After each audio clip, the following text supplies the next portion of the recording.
સવાર પડતા પડતા આપણા હાથમાં આવી ગઈ હાવેણી। પછી તો બધો કચરો કાઢી નાખ્યો બહાર। હજી તો કચરો કાઢીને નવરી ન થઈ તો લ્યો આ તો આપણી વાત જોતું જ હોય। હાલો એને ઠેકાણે કરીને સુરત દાદાના દર્શન કરી લીધા। આવું બધું તો જિંદગીમાં આયલા જ રાખે। ખોટું ટેન્શન ન લેવાનું હોય, ખાવો પીવો ને મોજ કરો। હાલો આપણે બહાર જવું હતું એટલે આપણે થઈ જઈએ થોડાક તૈયાર।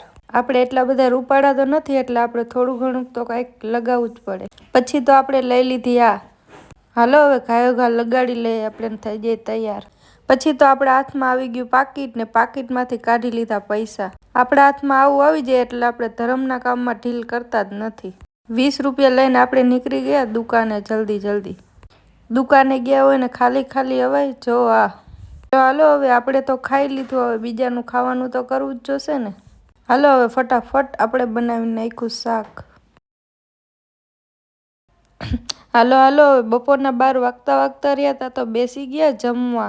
આપણે તો ખાવા બેહીને જેઠાલાલ ન હોય એવું બને। પછી નીકળી ગયા મારા મમ્મીના ઘર તરફ। તા તો ત્યાં ગયા તા તો લ્યો આ આપણા ખોરામાં। તા તો ન્યાય રસોઈ અભિયાન ચાલુ જ હતું। મમ્મી ને ભાભી જમવાનું બનાવતા હતા। પછી ઘરે આવીને પાછું આ। હાલો હવે લાઈક શેર કરતા જાજો।